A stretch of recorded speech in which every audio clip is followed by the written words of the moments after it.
Good evening and welcome to Four Corners Festival. How weird is it when your interview table has to have a mask on it? But that's the way it is this year. We've had this festival that has not been very live, and tonight we get pretty live because Duke Special's sitting right across from me here. But we've had a wonderful week, and the way I like to call the weekend of Four Corners is it becomes a little bit of an arts festival from here in. We've got a lot of drama tomorrow night. We have knitting tomorrow afternoon. We have The Wonderful Wonder. And then on Sunday night, just don't miss that, we've got the amazing poet Damien Gorman and the wonderful Becky Hemingway, as well as Play It By Ear doing a bit of comedy.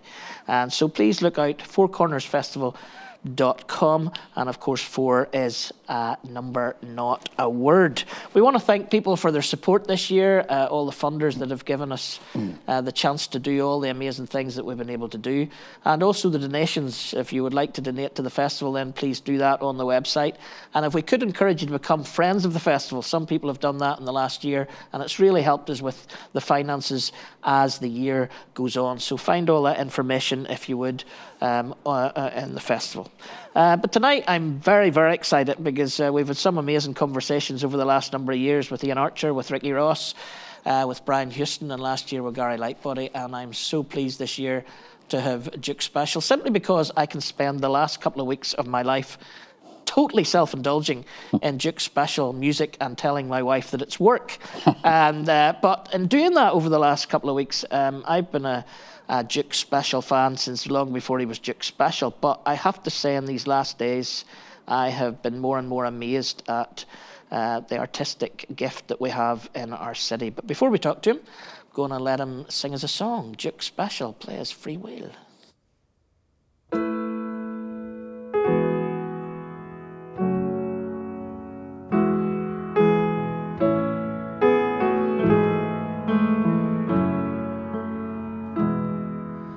Save me from the movies and someone else's dreams, while angels make their music and give my spirit wings.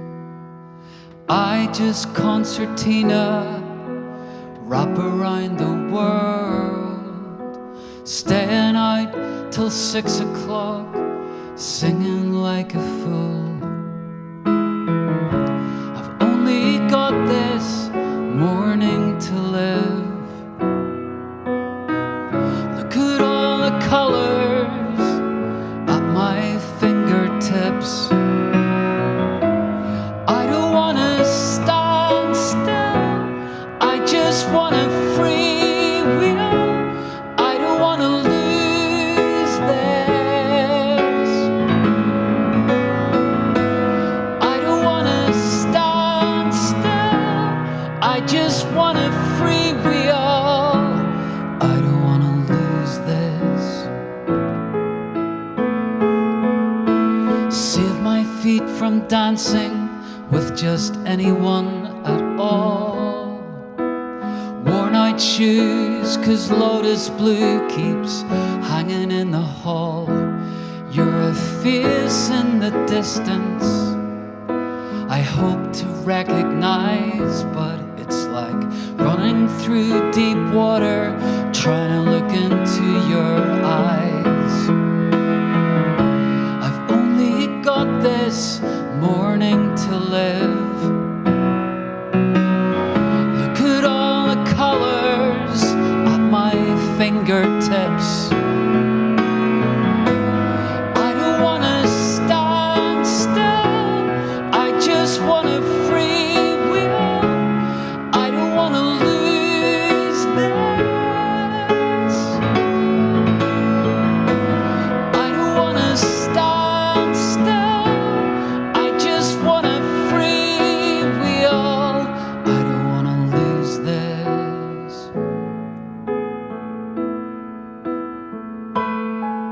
This moment,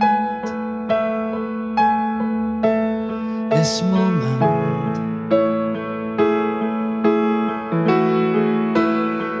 playing live music, playing live music.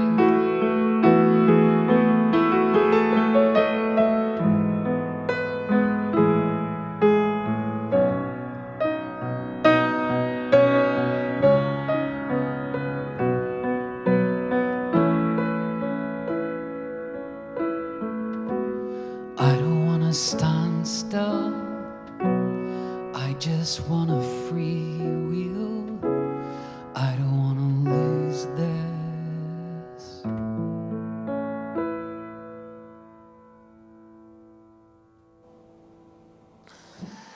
Wow. When you sing it like that, it's a mission statement, isn't it? Well, you know, it's finding who you are in some ways, and well, it's interesting because it's quite an old song now, I suppose. But I enjoy the fact that every time you sing a song, it kind of feels different, depending on your mood, depending on who you're talking to, your audience, or where you are, or the circumstances. So it just feels really nice to play some music tonight. So yeah. We'll come to this. I usually start these with confessions. I confessed last year that I threw away a Shrug tape that are very precious now because it was Snow Patrol's first tape, and I remember being in my attic and thinking, Johnny Quinn's not in the band at that stage. He's the only one I know, and they're never going to make it, so I chucked it. Had to tell Gary that. But my confession to you is that I didn't throw a cassette away. A whole box of them? No, I actually threw you away because you came at one stage and looked for me to be your manager, and I give you to Stephen Orr. And tonight I'm feeling, what a journey I would have had I just stuck with the... I'd forgotten that, actually. Yeah, with you. So Freewheel is pretty early on. And yeah.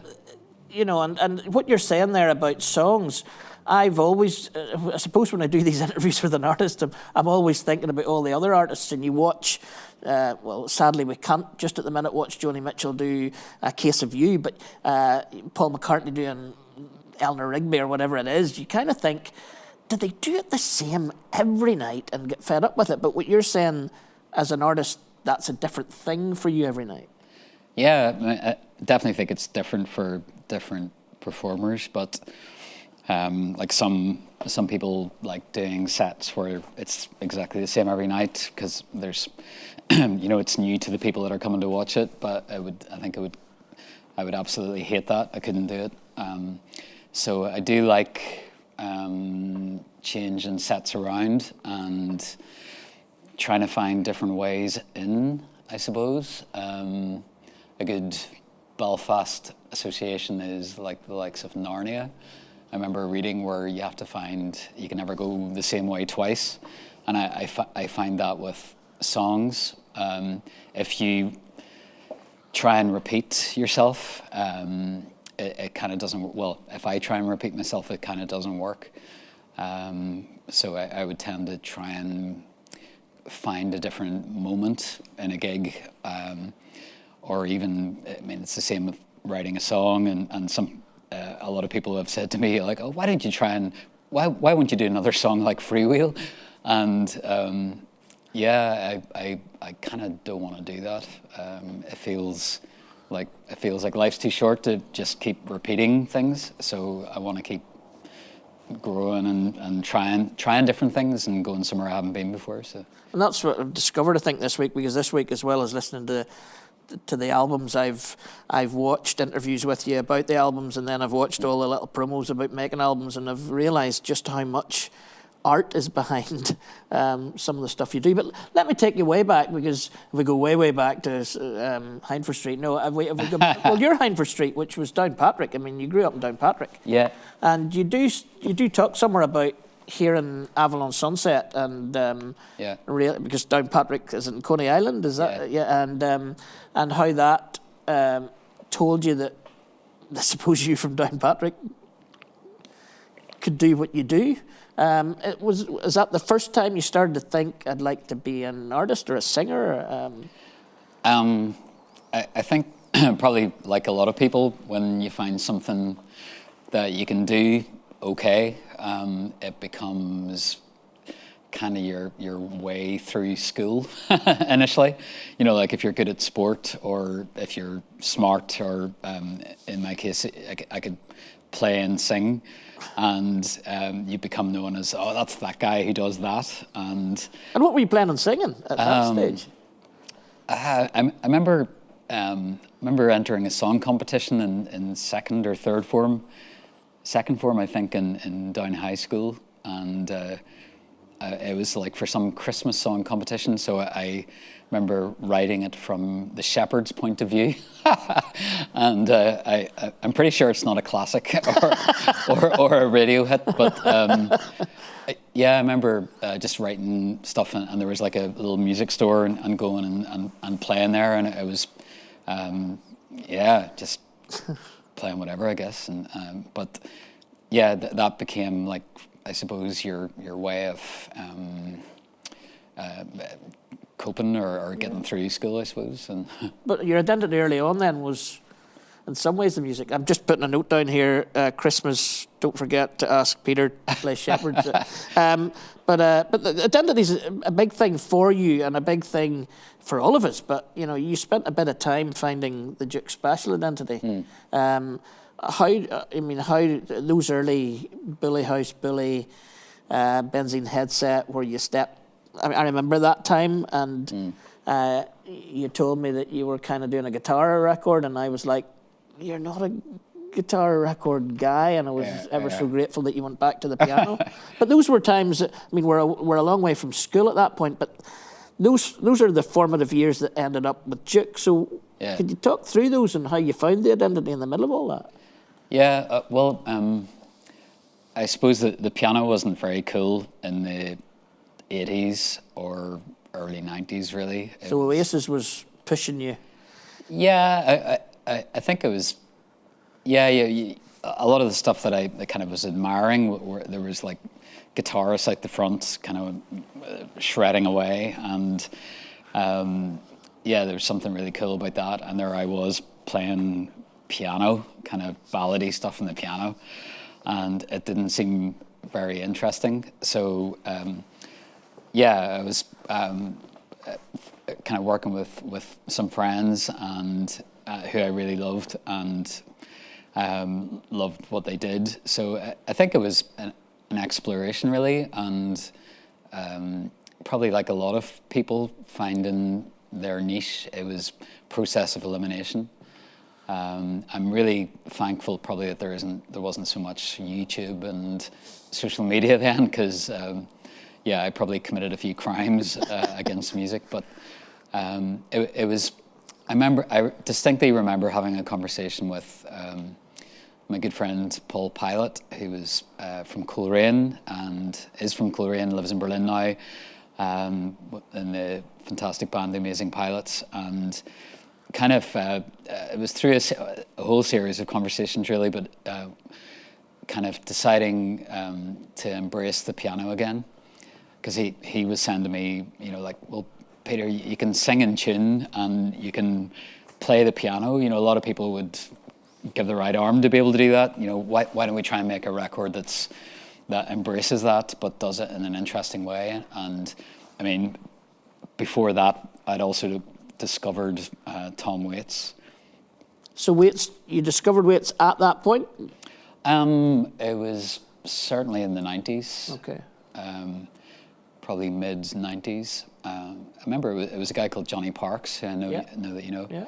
And I asked him what record, and he said start with Closing Time. Yeah. And which I did. Yeah. And it's a good way in. It is a good way in. And then subsequently, a friend Ray Curran introduced me to the kind of crazier stuff, Rain Dogs and Swordfish trombones and things. And I realized, my goodness, the piano is incredible. And although the set we've kind of chosen for tonight is harking back to more ballady kind of stuff, it was just like a light bulb going on for me, that the piano, that the kind of guitar kind of thing wasn't really me. And the thing that part of kind of who I was, it really was the piano. So it was really lovely to go back to it. Now, I wanna hold Paul Pilot in there, but we need some music, Sure. because we could talk all night, and apparently there are a lot of people out there. I think the first people were in from Hull, Nottingham and Minnesota, so we're hoping for some Belfast folk too. Play is as good as it gets. We talked about that this week, and I was amazed at just the searching going on in that lyric. There was a lot of searching going on your early albums, so there's a lot of things going on. There's who Peter Wilson is, I think, as a person, as well as who Peter Wilson is as an artist, and how those cross over or whatever else. But play is as good as it gets, and we'll see where the conversation goes from there. Okay. It does feel a little bit. I'm on the couch in your room. Yeah, that's frightening. That's very frightening. Let's hope it's helpful. Yeah. It could all go pear-shaped. Okay.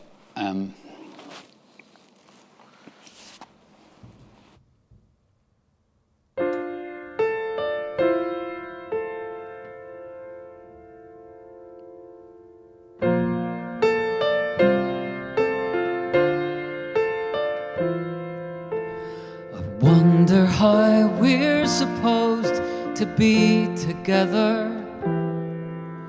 I wonder how we're supposed to do this living, but I don't mind if you don't know.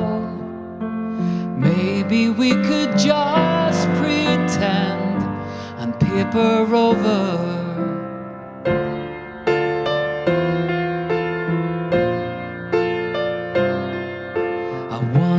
If love will always be this painful, I wonder if we're the only ones who struggle, but I don't mind if you don't know. Maybe we could just pretend and paper over. Maybe this is as good as it gets sometimes. Maybe I'm just waiting for my life to start, but I don't mind if you don't know. Maybe we could just pretend and paper over.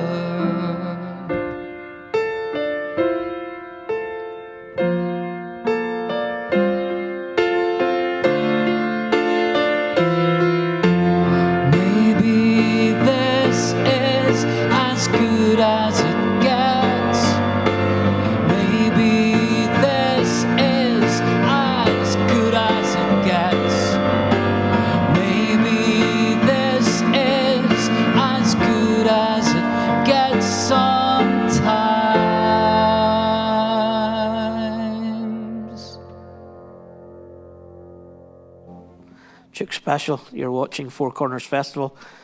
Duke Special in conversation, and you're very, very welcome.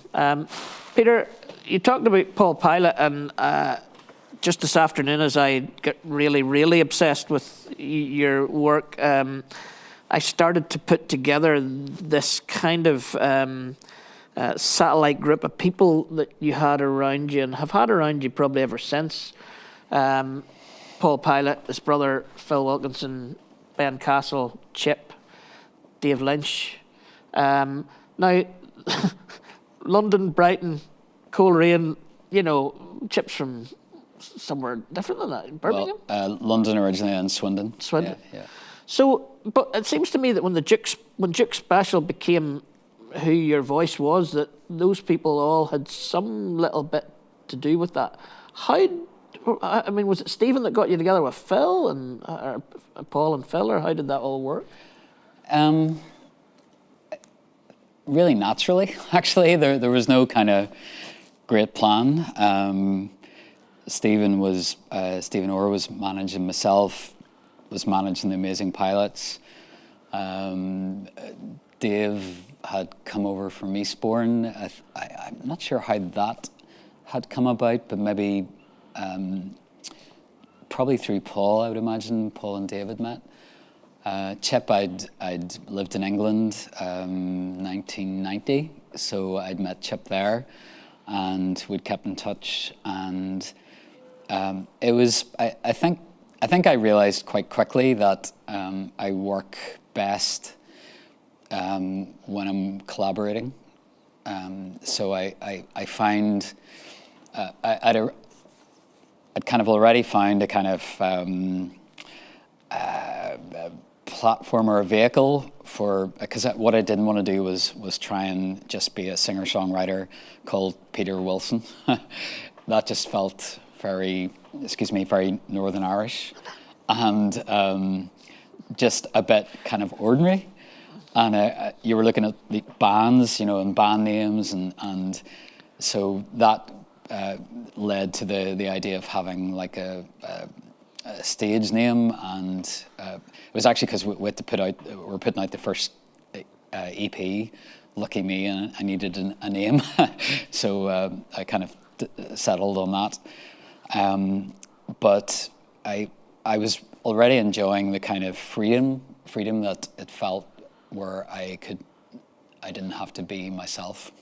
I could be this other person that wasn't the person doing the school run, that was doing ordinary things, but that walked out on stage. And I think to an extent it was probably, in Northern Ireland, everyone knows each other, and a lot of people had seen my journey, and it was a way of kind of taking a big pair of scissors to that, and so it probably all coincided with growing my hair and eyeliner and all the rest. Scissors wasn't a great metaphor for that one, and the idea that the same guy in the school run still had the hair. So, but I think in terms of the collaborations, there were people that, like being on tour, you're in each other's pockets.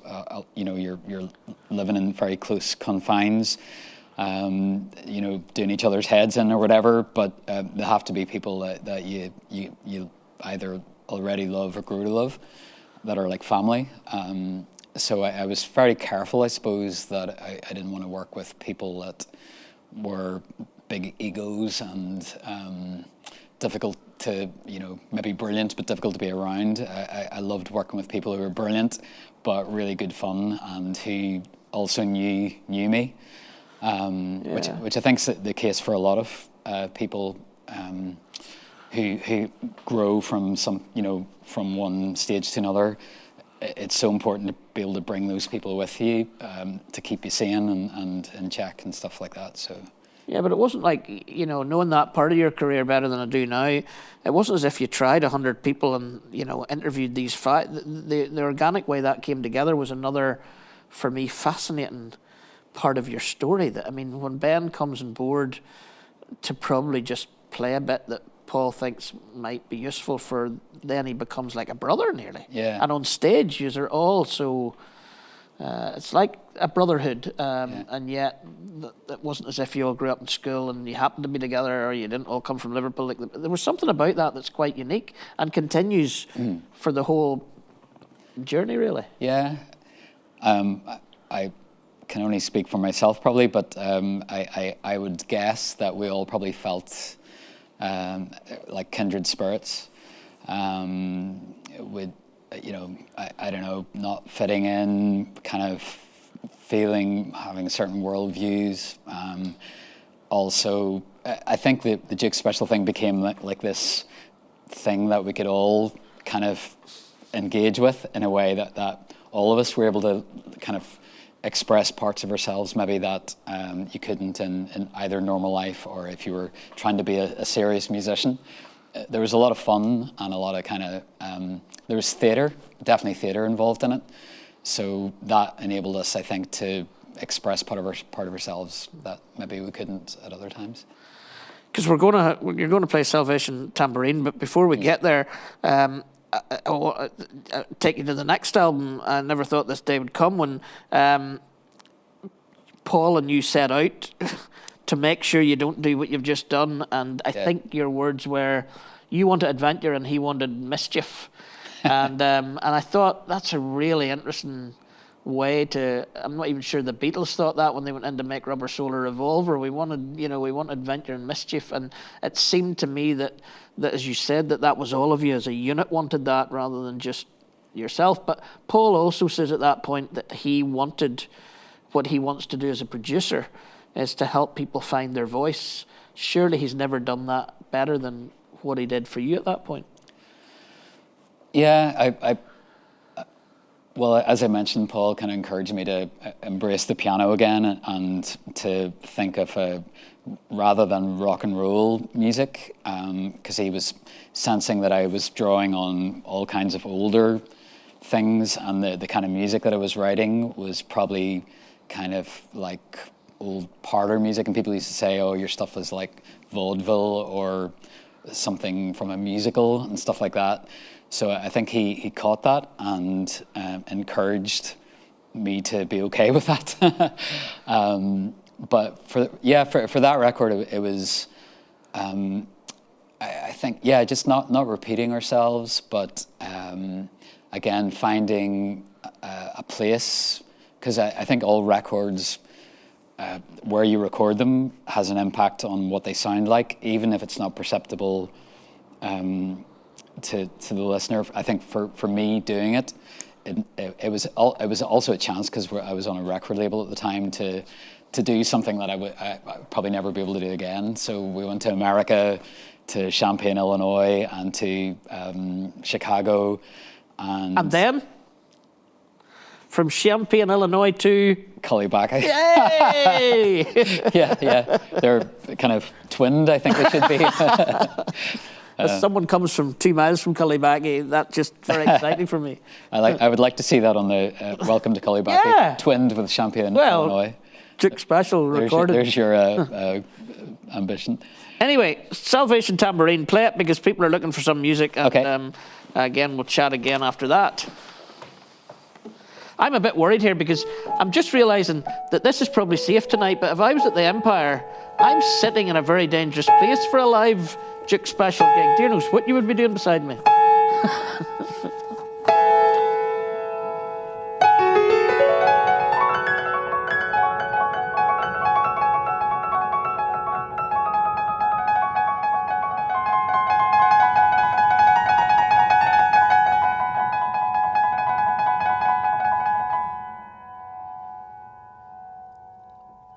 Go to London, I could go to London, I could go to London, I could go to London, I could go to London, I could go to London, I could go to London, I could go to London. I packed a lung with smoke, crossed the line. There'll be no glory train for me this time. Now just where do I begin after all I've taken in?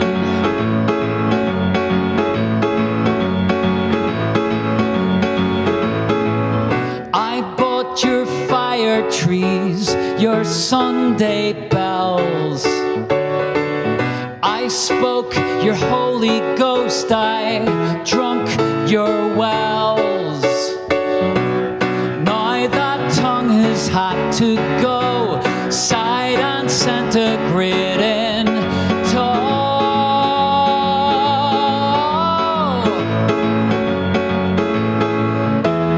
Take me crawling from the corner. Would you lay your love on me? Could you shake me till I'm clean, like I'm a Salvation tambourine?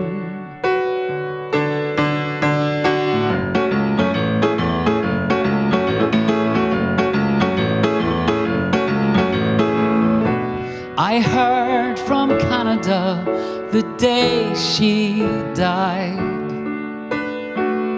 The clowns are killing me to join their side. I'm certain I can't pay the fare. Bloodshot vision, keep me here.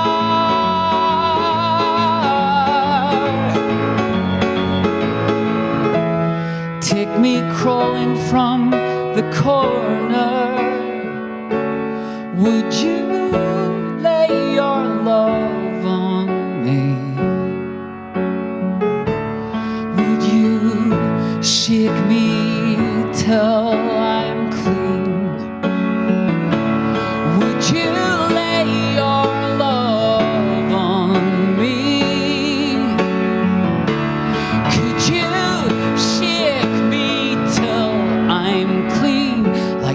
a Salvation tambourine.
Special at Four Corners Festival. I'm in conversation with that very man. Sensational. I was saying just before you started, at a live gig in the Empire, sitting just here could be very threatening. There could be boys doing all kinds of stuff. We probably would have brought you up on stage. At some stage, yeah, you might have thrown me off it again. Fantastic, fascinating song. One of those that we used to have, the Stockman family journeys used to have Our Love Is Deeper Than This, and Last Night You Nearly Died, and that was certainly one of the ones we had on those long journey lists. But here we are. London, Paris, America, Jerusalem. Why those cities? Good question. I suppose London was probably, London, America were like the holy grail for music, where you would go to find fame and fortune. Paris, maybe love. Jerusalem, maybe God. Some spiritual aspect Something, of that. I would say. Yeah. As a theomusicologist, they call me now, because I take music and try to look at the theology or spirituality in it. I was fascinated that two songs that jump out at me in your catalogue when we talked on Zoom, they were songs that you had mentioned as possibilities for us to sing tonight, so I'm reckoning that for you they're important songs. The first one, Condition, Awful Pioneer, and a dive off Lookout Machines. I suppose like a U2 album, when I buy a Duke Special record, I'm looking for the hymn sheet to see what's going on in the songs, and can I just say to you as an artist and anybody watching, in case somebody wants to interview you someday, could you put the lyrics of all the songs on every album on there? These are two fascinating songs, and for me they were really particularly challenging, maybe insightful. So let's start with Condition. I mean, there's a song that you give us all this different stuff about who you are or who we are, because it's who I am as well. Do you remember where that song came from? Yeah, I wrote it with a friend called Boo Herding. One of my favourite songwriters. We were sitting in his house in Ulaid at the time in Cambridge, and we'd been trying to write something else the night before, and I came down in the morning and he said, I've got this little chord sequence, it's really simple, and I said, well, I have this idea of like, I want to write something about what it feels like to be a human being, but I kind of imagine all these contradictions and stuff, and so we started just toing and froing about, well, I'm this, but I'm also that, and trying to outdo each other with kind of interesting. So it's literally the two of you. You didn't write all the lyrics and he wrote the tune. You're bouncing it off each other. So yeah. This is Lennon McCartney time, isn't it? Well, I would, yeah. So what lines are, who claims the Phil Spector line, because that's spectacular? Oh, I don't know. That one might have been Boo. Claim it. He's not watching. I don't know. I'm being. I don't know. Yeah, maybe that one. I did the ink line, so I like that one. So that was maybe the yeah. Co-writing with someone else is. I remember the first time writing with Boo was in the OES Centre in Belfast, and we were writing. I was writing songs based on old photographs, and I asked would he be interested, and he said he was, and he came over, and we'd met very briefly before, but the next thing we're in my writing room and looking through these old photographs, mainly of nudes, and it was a bit awkward, to be honest, because I'd never spent any time with him before, and we're sitting quietly looking through old photographs of naked people, and Boo just said, "This is a bit weird," and I agreed, and then that was it. So the ice was broken, but yeah, it can be weird writing with people because it's both of your kind of ideas in there. But what I love about writing with Boo, it's about the song. It's about how do we make this song as good as it can be. So although there was healthy competition, I say that in jest because we were both just wanting to write a really good song. So. My embarrassing moment with Boo was I got him to Greenbelt eventually when I was booking the bands, and I was so chuffed, and there was no green room, nobody thought of laying out a spread for him or giving him a rider, so I had to go and buy him a fish supper that was pretty embarrassing to one of your heroes, that the only thing you could give him was a fish supper. He'd probably love that. He probably did. Anyway, play Condition, because I think even in the world we're living in, all those contradictions are very alive and well in our world just at this moment in time. Oh no. Oh, I thought it sat in my glasses. Here they are. I couldn't find them because I wasn't wearing them.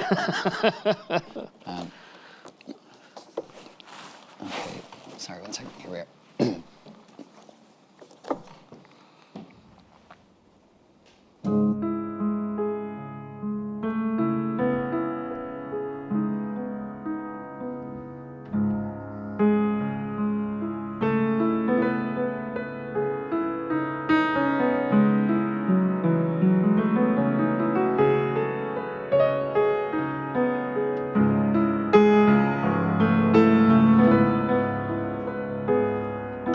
Perfect, I am broken, I'm adored, I'm unspoken, I am lonely, I'm contented, I am sane, I'm half demented, I'm belief, I am science, I am peace, I am defiance, I'm the cause, I'm effect, I am sober, I am wrecked, I'm a whisper, I'm a choir, I'm a loser, I'm on fire, I'm an extra, I'm director, I'm a pin drop, I'm Phil Spector, I am nothing, I'm forever, I am right now, I am never, I am brilliant, and I am dumb. I am deep blue, I am ZX81.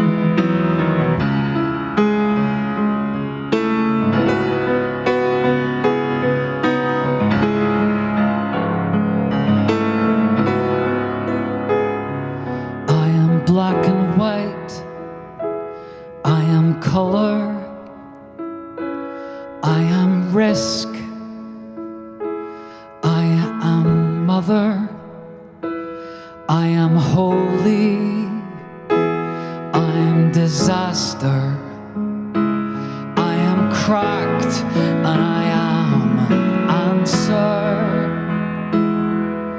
When all these fragments start to roar, playing like an orchestra, sometimes it's hard to hear yourself think.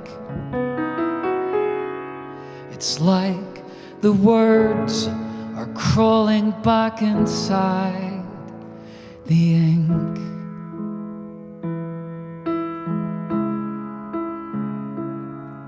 The ink.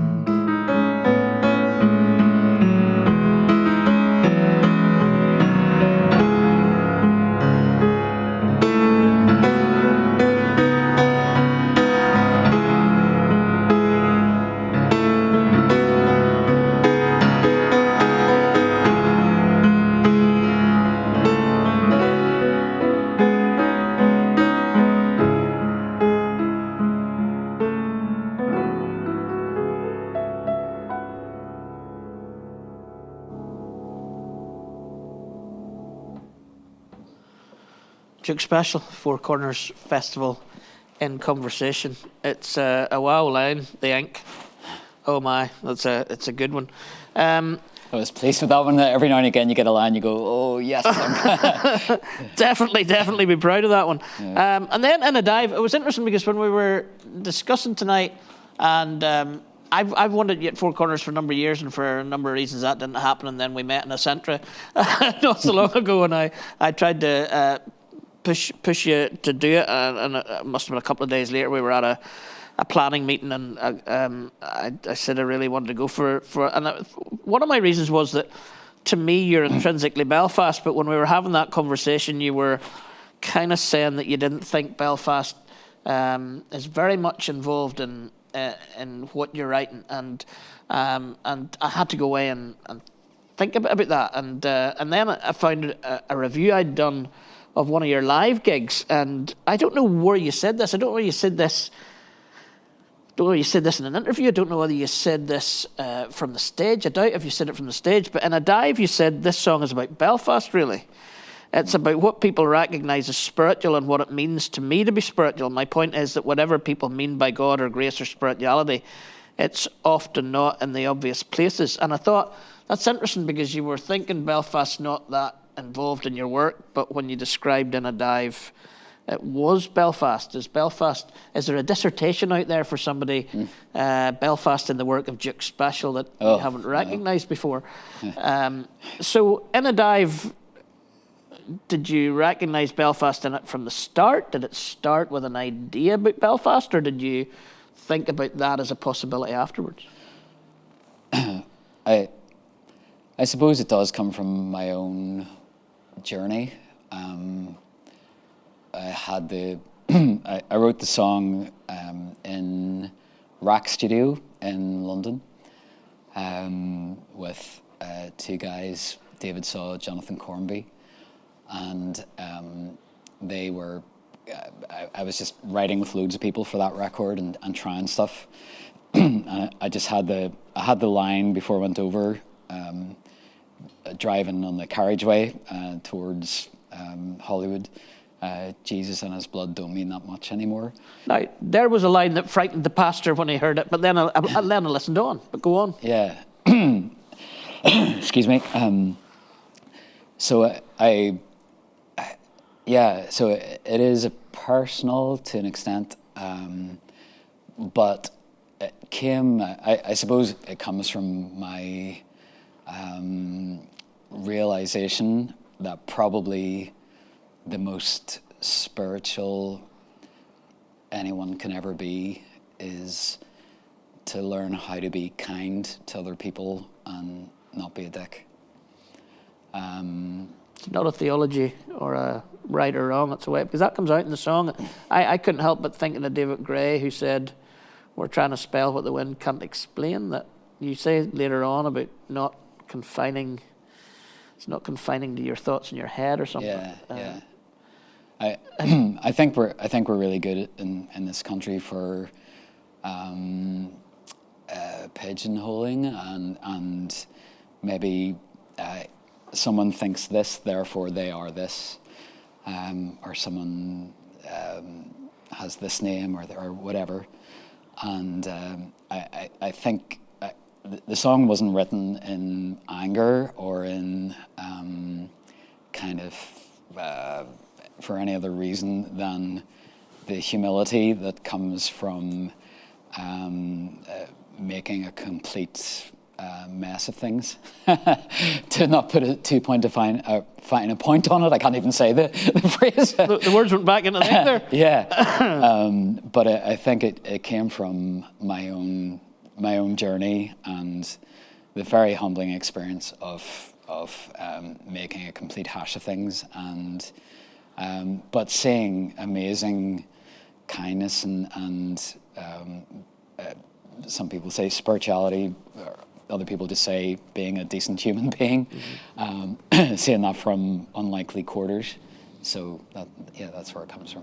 Very powerful, and I think, our festivals kind of, first of all, it's trying to take God out of walls and out of leather backs and trying to put that kindness and grace and reconciliation and breathing some hope and energy into the city.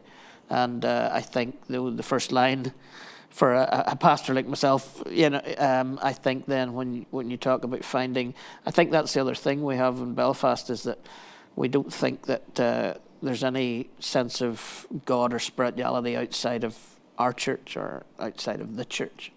And I think you tell us wonderfully here that spirituality can be found in any place. So sing it to us. Okay.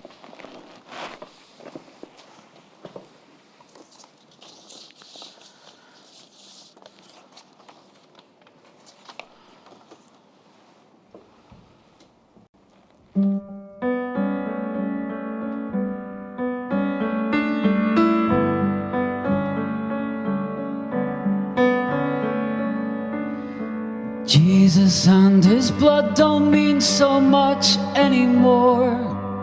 Something must have died in this rotten apple core. Don't get me wrong, it isn't that I don't believe.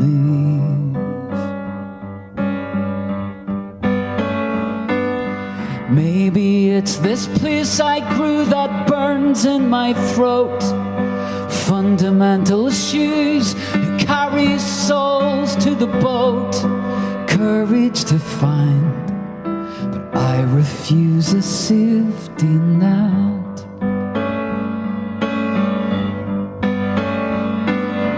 Don't shrink it down to the size of your head. You know that some things are more than can ever be said. 'Cause I have seen kinds of dives, but love is still exploding in my mind. Hey, look out, crows, 'cause systems blow on and on and on and on and on and on.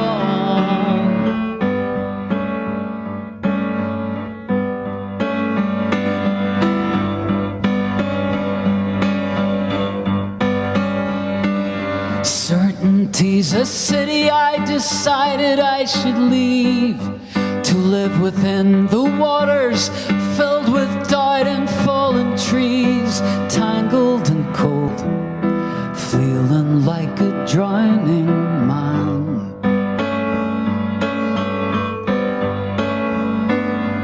Don't dumb it down to the books you've read. You see that there's still a light in the eyes of the dead.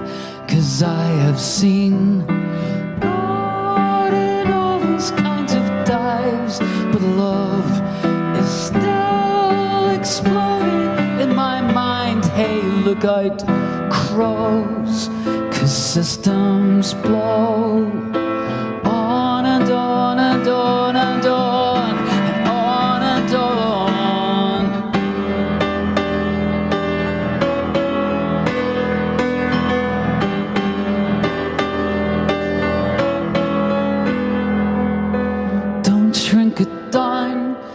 the size of your head, you know that some things are more than can ever be said.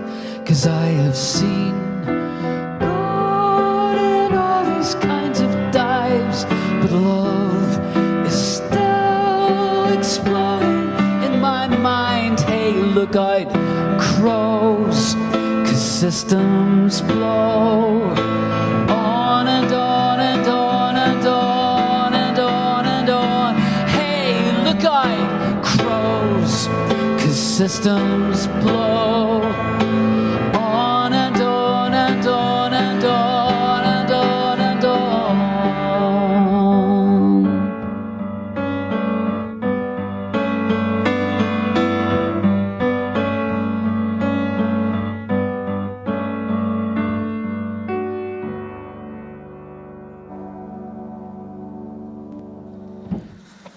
Duke Special, Four Corners Festival. And if you think I'm being professional when I'm saying those things, the next thing's not very professional. What's the time, guys?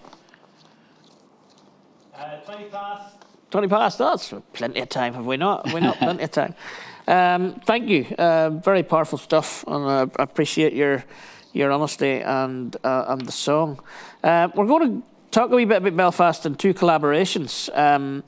I mean, there's a lot of Belfast in there. I mean, the Conswater is mentioned in, something sometimes make your soul feel clean. And Ruby Murray, you've dabbled a lot in that stuff. But the two things, or the two albums that I want us to hear a song from, is the Ulaid work, and then Hallow with Michael Longley. I mean, wow. Ulaid, it seems to me that Four Corners, there's two corners at least in that collaboration. I always still, even though you're from Downpatrick, you sense that Peter Wilson's from the east, and the Ulaid boys must be coming out of the west or north or wherever. So how did that collaboration come about? Because that's unique, because you came together, you did some stuff, and then the album's live. So tell us a wee bit about that. It was John McSherry, the uilleann pipe player from Ulaid. His sister approached me in the Sunflower Bar in Belfast and asked would I be interested in collaborating with her brother and his band. Sounds like when you go out with my mate.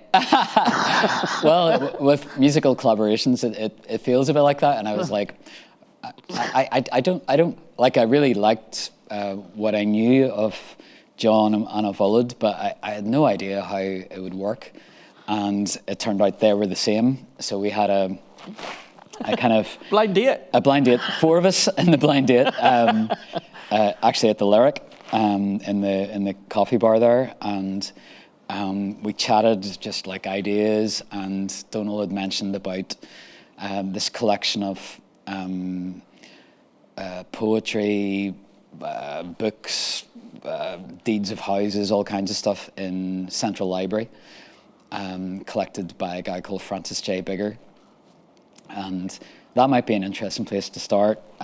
So it was kind of that I had no idea. So I went along and kind of blindly, they had a few books which were the catalogue with indexes. And I just went down ones that kind of had interesting titles and picked out a few, and we used some of those in the collaboration.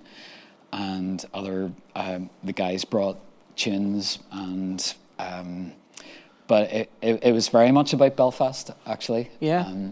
Like Donald is originally from Dundalk.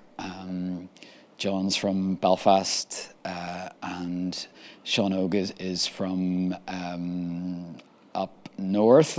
Forgive me, Sean Hogue, I can't think where you're from, but it'll come back to me. But it felt appropriate to be about Belfast, and one of the first songs we wrote was Londo Lockley, which is about the first mention of Belfast in a poem or song, I think. And it was in the margin of a monk had written this little poem in the margin of an old manuscript, and it was a translation by Kieran Carson about Blackbird over Belfast Lock. Wow! So that was one of the first kind of things we wrote. It's a beautiful album. I think the album is incredible. Shipyards of Belfast, which obviously, from the moment I thought we're going to have you on Four Corners, we got to try and have that song. You were saying that even within the band, that because the Shipyards of Belfast, the East, and it's an interesting thing, the Titanic, because if you take the shipyards, it was all the Protestant side of the community that was building the boat, but actually because it went out from down the south of Ireland, it was mainly Republic of Ireland people who died on the Titanic. So the Republic and the North, we kind of we commemorated that 1912 in very different ways and places. But you were saying that it wasn't an easy one to do in that collaboration of sorts. No, it wasn't. There's probably a good reason why the shipyards haven't been especially haven't really been celebrated in traditional music. It's an uneasy relationship, I think, that a lot of people have with the shipyard, and so we talked about that. And in fact, in the liner notes on the record, there were several drafts just to get the wording right. So because of the sectarianism that did exist there, undoubtedly. So it became like a celebration of again, a symbolic celebration of Belfast, but also of, I suppose, the typical Northern Ireland thing about punching above our weight and doing something that was like amazing and was world renowned at the time. Of course, we have the typical Belfast thing, which was, of course, then it sank. But but there was something in the poem, and you reminded me of who the author of that poem was. Yeah. I was looking this guy up, Thomas Carnduff, and he's interesting because he was Presbyterian, a bit orange, but he believed in the culture unity of Ireland. So I love that in those times, and he was born 1880, must have been right in the early 20th century. It was a little bit less binary than it is now. But so I'm fascinated now to go and find more of his work. But yeah, well, it was just one of a whole number of poems that I kind of found, and it was one that it felt like it might lend itself to being put to music. So, and it's a beauty. So please sing it for us. Sure.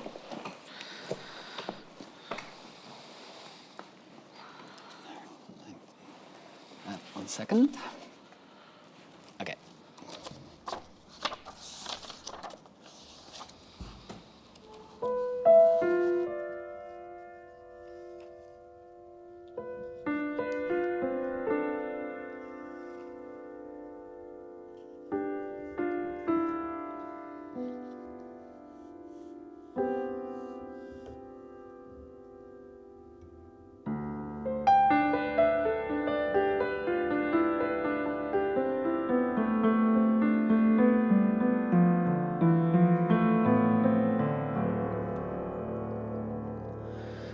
Was not by nature's handiwork those mighty piles were raised, but years of grim, unceasing toil that held the world amazed. Undaunted heart and steady hands, with fortitude at last, there rose from out the swirling flood the shipyards of Belfast. Time has revealed how man can win, though nature would oppress, if they but breed a sturdy race and steadfast hearts possess. 'Twas not her boasted chivalry, damn the ideal of the past, that damned the flood and raised aloft the shipyards of Belfast.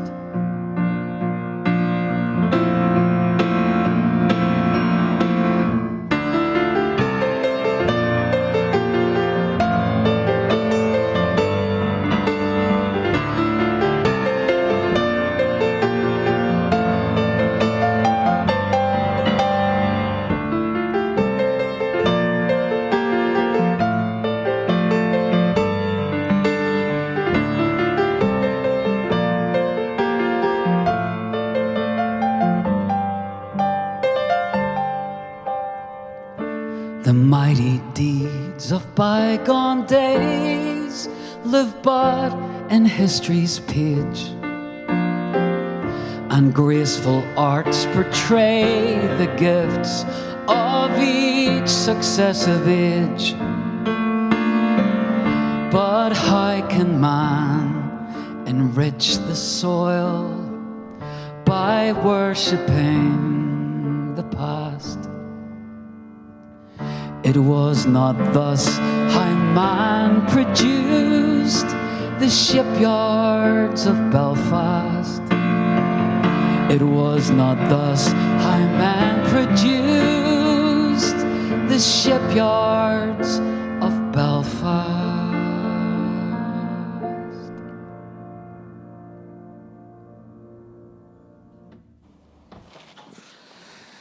When we get back to crowds at Four Corners, we need to have Ulaid and yourself doing something. And Janice's cousin Tim, who's living with us this week, he's an Irish speaker, and I called it Ulaid, and he's going to give me grief about that all week long. It means Ulster. Oh, no, there you are. Well, not only Ulaid, but Michael Longley. I mean, that's just incredible to have written songs about Michael Longley's poems. And I didn't understand how it worked. I knew you were doing it because I'd been to a gig that Michael Longley was in the front row and you were threatening to do it for him. But it was at Corrymeela that... It was an anniversary of Corrymeela at the City Hall. Okay, and he was reading and you were watching, is that? It was him, it was the ex-president of Ireland. Mary McAleese? Yes, thank you. And another person that I can't recall, I'm so sorry. I should, but I can't either. But it was the three of them in a just chatting. Yeah. And Michael was reading some poetry and I had to sing a couple of songs at it. And we exchanged a few words afterwards. But I was absolutely enthralled with not only his poetry, but what he was saying in between. There was something, I can't describe it other than a tug of my sleeve, was the kind of feeling I got of this. There's something about this man, about his work, that I found just really, I was just kind of captivated by it, and that I began to think I'd love to do something, and I wrote one song based on his poem Lena, and I sent it to him and he was positive, so I thought, great. And then I thought, but how am I going to find out, how am I going to put aside enough time to make a record of this? And then I was contacted by a theatre in Sligo, and they said, each year we commission a different artist to make a new body of work, and we thought about yourself. Is there anything you had in mind? And I was driving up the Stramillis Road and I pulled the car over and yes, I actually do. And so that's well, fascinating, Sligo, because it's down his kind of way. Yeah. Because that place that you write the song about, Corrigskiwan? Corrigskiwan, yeah. Corrigs, I mean, it sounds Chinese to me. It's in the middle of Mayo somewhere. Yeah. So he spent a lot of time down there and written a lot of poetry down there, and Sligo ring you up to ask you to... Yeah. Wow. Yeah. And I'm fascinated in that work because of your authenticity. You're doing a gig around Galway and you drive to Corrigskiwan to take a sound recording of the birds, because it couldn't have been birds from Cullybacky, it had to be from there. I was actually with Adam, who's doing sound tonight. We'd played a gig in Galway, and I got up the next day and drove to Corrigskiwan, which is not close. And then I went back to a fiddle festival to play with Ulaid, which was completely the opposite direction. So I had about 10 minutes on the beach, and eventually found it and made some recordings of the wind mainly, and some bird noise in the sea. But that's the noise. That's part of the noise on the record, actually. So it's the authenticity of Duke Special. But there was something really important for me, because it felt like such a pilgrimage for him to go there. I kind of wanted to kind of make that same journey just to see what came out of it. So. And there's another thing about the album, Ice Cream Man, which I actually thought you'd got him to come into the studio and read, but I'm hearing that you took that off the internet, him reading Ice Cream Man, and then the letter that comes to him. Yeah. And it's about shooting in the Lisburn Road where the guy who runs the ice cream store gets murdered, and he wrote a poem about that. And he wrote the poem in Corrigskeewan, I presume. I think he was there because he lists. Yeah, and he lists all these flowers. Wildflowers, yeah. He lists 21, and in the letter back from the daughter? From the ice cream man's mother. The ice cream man's mother, there was 21 flavours in the store, which is ridiculous in itself. But then I hear when you played it live, you used to go to towns and buy 21 flowers and set them across the stage. Yeah. That's a powerful authenticity as well. Yeah, well, I think it does feel like there's power in kind of when you're responding to another artwork to try and see what they were seeing, and that you try and reflect what they were originally inspired by. And I think what you create is something different, but I think it feels like there's this connection in between them. That's more than Chinese whispers. That I think there's something inherently profound. It feels to me, not bigging up anything I've done, but just I just mean purely that kind of it's like a gift going from one thing to another, or just a profound experience going from one thing to another. So I find it incredible. Now, we talked about a lot of stuff off that album that you might do, but we've come down with Grace Darling to sort of beef up the show a bit, haven't we? So well, it's just a different kind of style of song. Yeah, it's the story of Grace Darling, who her and her father rescued some drowning fishermen off the coast of North England, and as a result, she was sent money by the Queen. Was a lot of men wanted to marry her, and she ended up coming across to the mainland and dying very young of TB, I think. Wow. So I think there's a statue to her. I hadn't known about her before reading the poem. So, Grace Darling. Thank you.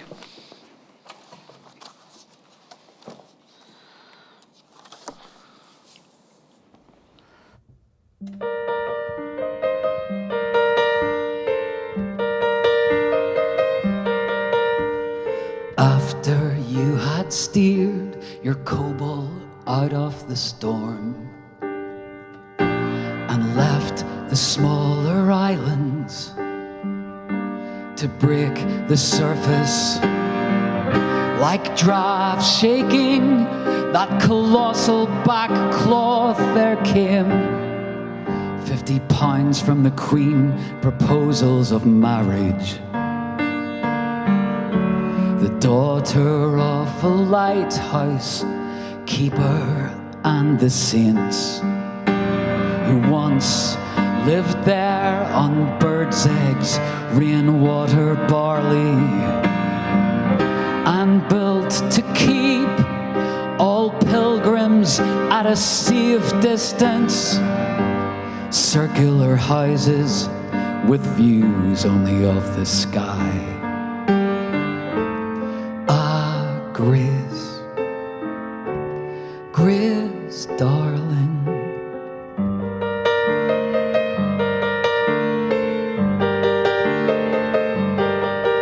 who set timber burning on top of the tower before each was launched at last in his stone coffin. You had turned your back on mainland and suitor to marry, then bereave the waves of Lindisfarne. Ah, Grace, Grace, darling, a moth against the lamp that shines still and reveals many small boats at sea, lifeboats named after girls. Ah, Grace, Grace, darling.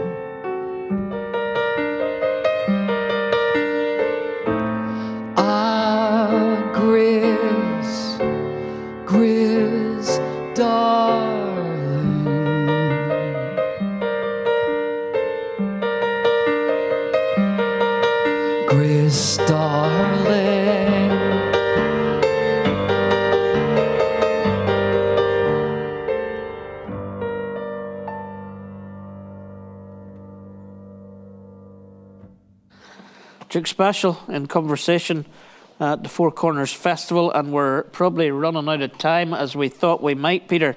And so I want to get you to shift quickly to theatre, because when I heard you were doing theatre, you just go, of course, because all of that voice that you found with the vaudeville and music hall, theatre seemed to be an obvious place. But where did it happen, or how did it happen that you ended up doing so much theatre at this point? It's quite glamorous, actually, in some ways. But as anyone who has ever done a gig will know, it sounds more glamorous than it is. But I was playing at a pre-Oscar party in Los Angeles. Oh, say no more. Yeah, I know. And as you do. well, I was invited to play at that, and it was a thing called the Oscar Wilds, which was it's an event, an annual event, actually still happens, and celebrates Irish actors or musicians within film. And each year they have a musical guest, and I was the guest that year. And the people being celebrated, two of them were Colm Meaney, the actor, and Fiona Shaw. Mm-hmm. Mm-hmm. And it was me and my gramophone, and playing to these kind of people, all the kind of Hollywood people. I was from a different Hollywood in County Down nearly. And anyway, that was great and really enjoyable. That was over. The next thing, I was contacted by Fiona Shaw to say, could she and her director, Deborah Warner, come to a gig? And they came and said hello. And then they kept coming to gigs for a while. And I was like, why are they all coming to so many of my gigs? And then it turned out that they were kind of sussing me out. And they asked me to write music for a new production of a Brecht play called Mother Courage and Her Children. Which is a remarkable piece. It's insanely incredible. And like a lot of these things that I've got involved in, I didn't really know much about it until I started scratching the surface. And then I probably came to it quite naively. So with that, I probably took a lot of freedom with that. But they said, we don't want you to be like anyone that's done it before, but we want you to do your thing. And so I ended up being in the play and roped in a lot of my friends to be in it, in the band. So we did a lot of months in the National Theatre in London. And I'd never, ever done theatre before. I'm a terrible actor. But I knew how to inhabit a song and how to project that. There's a bit of acting goes on a Duke Special gig. Yeah, and anytime you sing a song, you have to remember how you wrote it and kind of get back under the skin of it. So that felt natural enough. But then it was the fact that it was a live audience and every night was different. That people were making different mistakes. I was making mistakes tonight. Different every time. So you have to cope with that. You have to roll with it, respond to it. There's an energy with the audience, and it just felt really, really natural. So I think I'm on my sixth kind of play with music at the moment. And that's different because we talked about your early songs, and we talked about your beliefs or your struggles or your confessions and all of that. These are other people's stories. Yeah. So how do you inhabit them the way you inhabit your own? Well, this was another big light bulb kind of epiphany for me. Was I realized that when I was writing music for sometimes other people's words, or I had to write words on music for a character, in hindsight I can see myself within those words. Now I've written songs now in theatre for everything from necromancers, vicars, paper boys, bread boys, Huckleberry Finn, all kinds of people that I've never been. But you find something of yourself is still going on with that, even though it mightn't be so obvious. And do you feel responsible because you've somebody else's story? So, and the Paperboy, I'm a friend of Tony Macaulay's, so Paperboy and Bread Boy are particularly dear to me. And he's written the book. Andrew Doyle writes the lyrics. Yeah. And then you write the music, and it's adding something to Bernie Taupin and Elton John because you're taking somebody else's work. Do you ever feel, what's the responsibility of that, and how do you It feels really similar to what we talked about with Michael Longley, where you're, with the 21 things that it's the same principle. If you're trying to tap into whatever was in the what is the heart. Do you know what? It's about story. That's what it is for me. It's about whether it's someone else's story or your own. You're trying to, as authentically as possible, to both the story and to yourself. That's what I've realised, is to tell that story. I was talking to you earlier about I want a collaboration between you and Damien Gorman, and at last year's festival, Damien talked about stories as a Eucharist. You break up a story and you feed other people. So I suppose that's what you're trying to do. You've done that with your own story to such an extent. Do you think when you're doing it with other people's stories that it's easier for you, easier in your psyche, or? Yeah, definitely. It's not as emotionally harrowing, probably, as some of the early stuff I was writing. Fortunately, I'm not as emotionally harrowed as I was then. So, yeah, it's a different kind of thing. But I think I'll always go back to writing about my own experiences as well. But I'm really loving the kind of width and the richness and the depth of all the stories. It's just a bit boring sometimes just to talk about yourself all the time. So, like in the early songs, yeah. It's funny because you've lit up at this part of it. We're probably run out of time at this stage, but there you go. And we have run out of time, but I want to hold it for a wee while. If you go to a gig, you can be there for hours. Pretend it's Springsteen. But just something you said there, and you said it to me when we were talking about tonight, and I never thought about it before, but it has to be. It's obvious that if you're singing songs, if you're writing a confessional about yourself, and you're being hard on yourself, and it becomes a good song, and then you take it on tour. Yeah. You've hammered yourself every night for months. Yeah. That can't be easy, is it? No, it's really unhealthy, I think. So it's another great thing about not being on the road all the time and writing for other things. You just, I definitely feel a lot healthier. Yeah. But at the same time, you're encouraging me, because the danger of you moving completely into the theatre is that the next solo album doesn't come out of your own songs. But are you working on that? At the minute, I am responding to lots of other different stimulants, but and I'm not on drugs, by the way, just to make that clear. But yeah, I'm enjoying the kind of seeing my own fingerprints in other people's stories. But yeah, I'm sure I'll write more about my own stuff. Well, look, we're not even going to get on to the PhD, but late on, it's like a late football result coming in just when every other game's over, the script's written, and you come back to me and said Midas would be good, and you brought this gramophone, which looms large in your legend. Let's face it, it's been sitting beside you for a long period of time. So I don't want to lose that song. So explain to me, just explain to people. There might be Four Corners people here. If Father Martin McGill's watching here, he has no idea about music. So we took him to a Ricky Ross gig, and he texted his sister from the gig, and she said, "Has somebody stolen my brother?" And the next gig was, you might know this band, the Mountain Goats. This was at Calvin College. I've heard of them. The Mountain Goats were playing, which is PhD kind of level music, and Martin wasn't getting that at all.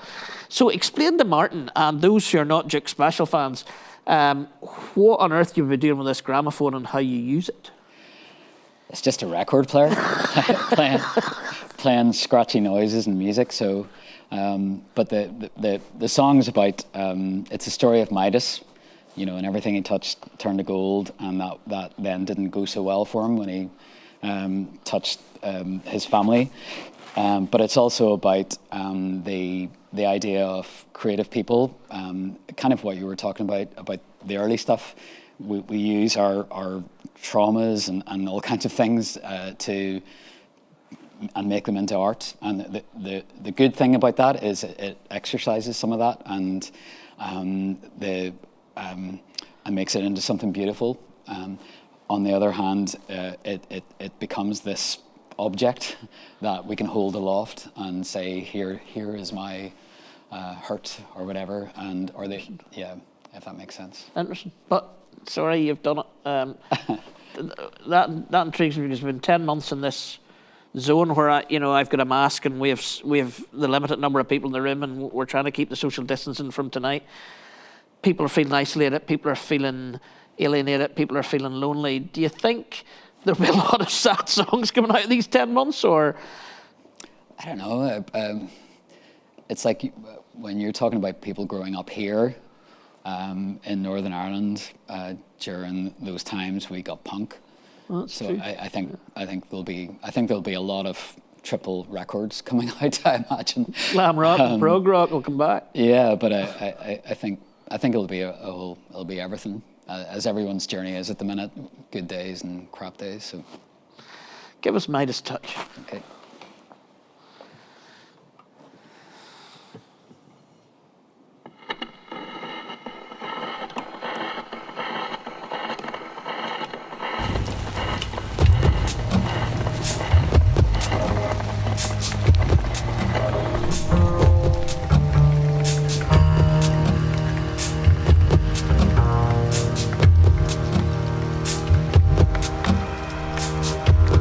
Cheated by phenomena like snow that would deafen its wide world, then go. And avenues of elms arching their leaves, but sickening to pulp from black disease. From black disease.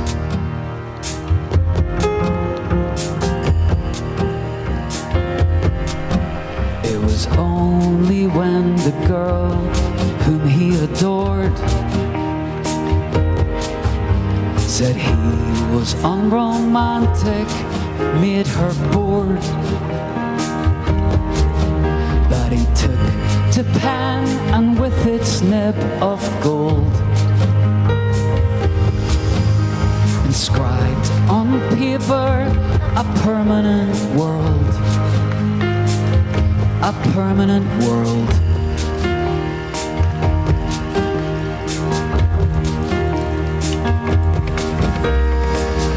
The brilliant stories that you spell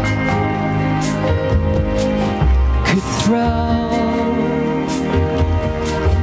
the heart. So best be wary of the power.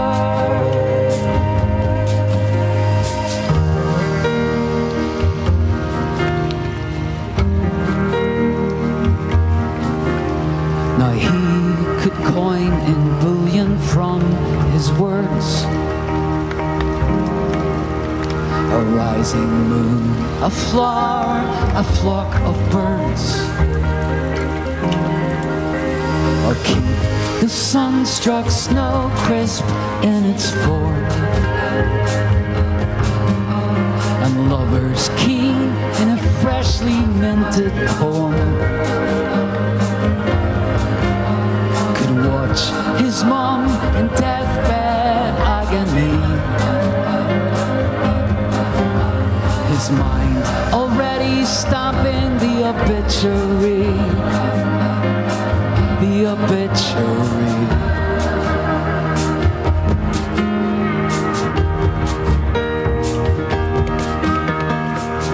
The brilliant stories that you spell could kill the heart.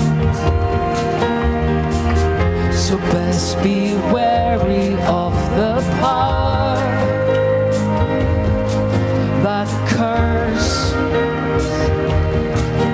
of art, the bloody ink, the poisoned quill must make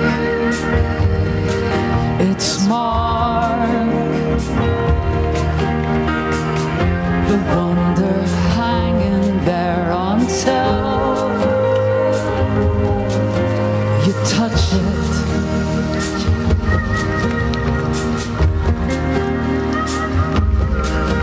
You touch it.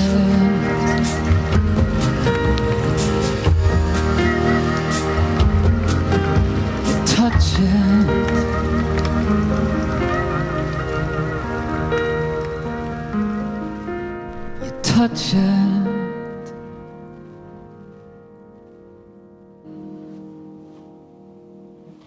You've been watching Duke Special in conversation at the Four Corners Festival 2021. We'd like to thank you for supporting the festival. If you would like to donate, find all the ways you can do that on the website. There are other arts events happening over the weekend, some drama tomorrow night, some music and comedy and poetry on Sunday night, and there will be a prayer night tonight at 10 o'clock when I'll be talking a little bit about this event tonight. But before we go, because I think we've run out of time, though I could talk to Peter for the next hour, we're going to let you get on with your Friday night. I'm going to ask Peter to do an encore, if that's possible, and do Cherry Blossom Girl. Why did it seem that was one that you like to finish with? Is there a reason for that? Yeah, well, I thought it was interesting because it was. I'd asked a friend, Padraig O'Tuma, to write a poem based on some old photographs that I'd been looking at. So he wrote a poem, and then I responded to his poetry. So it kind of fitted in just with, I suppose, where I feel like I want to go, which is, I suppose it feels like this passing on of something, and this kind of one art thing touching another art thing, and it becoming something else and living and growing. And this was a photograph of a young girl in Central Park in the very early 1900s, in the snow pulling her sleigh, and not knowing that hundreds of years, or not hundreds of years, but 100 years later, her image would be up in a museum with thousands and thousands of people looking at her, and then poems and songs being written about her. So. And is that what the PhD's about, without going into the next half hour of conversation? Oh, do you know what? My studies are just an excuse to keep going with all of this. It's just about making art and exploring new countries, metaphorically, and still that adventure with a bit of mischief. Yeah, I hope so. And Padraig was on Four Corners on Sunday night. Excellent. And here you are mentioning him tonight, so there's the circle complete. Cherry Blossom Girl, Duke Special, thank you so much for coming along. And thank you so much. It's such a lovely opportunity to talk about your own stuff, so thank you. Pleasure.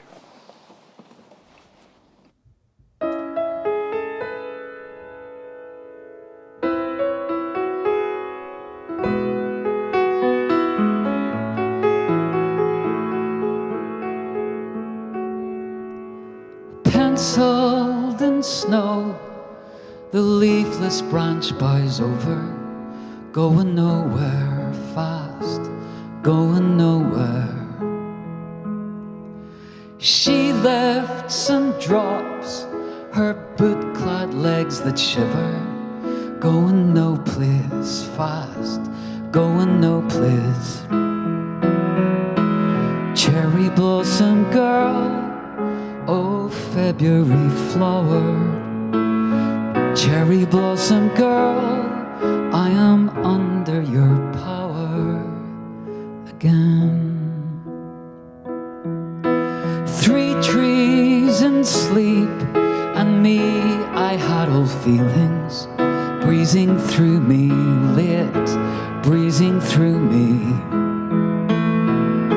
Sleigh pulling queen, do you hear my heart is pealing, like the George D. bells, like the bells.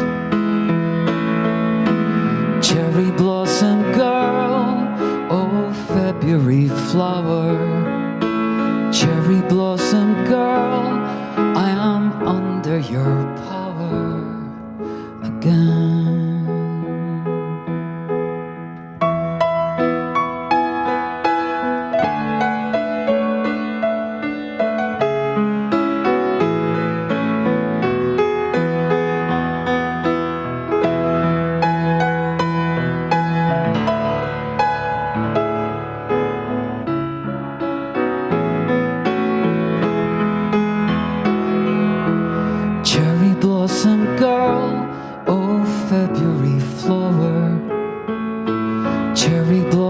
Girl, I am under your power again.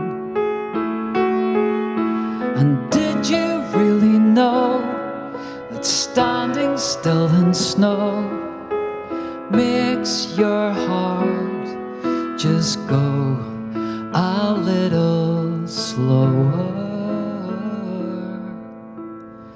Foot track and love, don't step beyond the picture.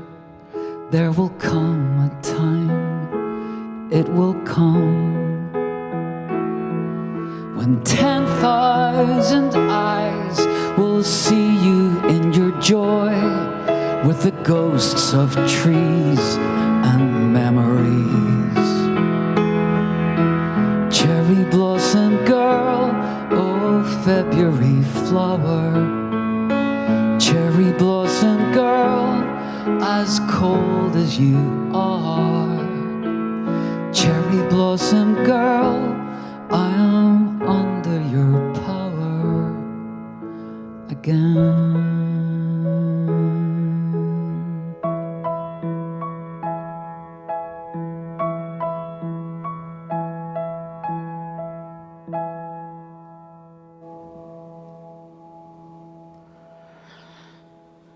Duke Special, imaginary lockdown applause. Thank you for being with us, and good night.